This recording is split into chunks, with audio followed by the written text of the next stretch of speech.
ए channel रो समस्त संवाद गुड़िक तथ्य भित्तिक और सत्य उपर आधारित।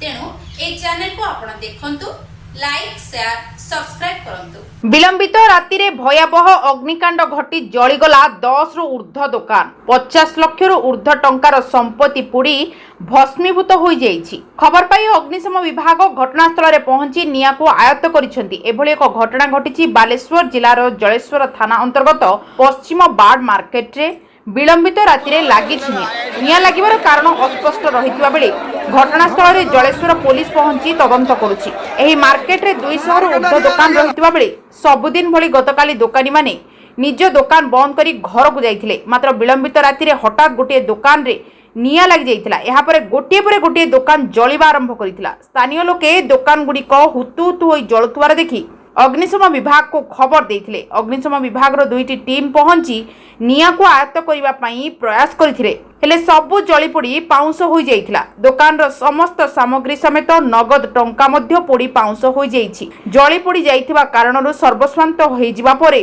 संप्रत दुकानी एबे केमिति परिवार प्रतिपोषण करिवे से नै चिंतार अछंती। क्षतिग्रस्त दुकानी माने आर्थिक सहायता पई सरकार को निवेदन करिसेंती।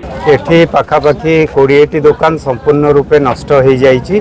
कोनोसी तांकर दुकान रो जिंस प्रायतः रिकवरी करि पारि नांते। जदि टोटाली 1% भी जिंस रिकवरी हेतिबो जदि हेतिबो तो पूरा दुकान गुड़ाक संपूर्ण जलिकी नष्ट हो जाइछि।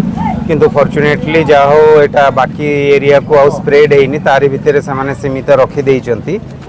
तो आमर जहाँ अच्छी जो आमर डैमेज हेइछि आमे तांकर जो दुकानी मानकर दुकान नष्ट हेइछि तांकर लिस्ट प्रिपेयर करी डिस्ट्रिक्ट ऑफिस को पठेइबु।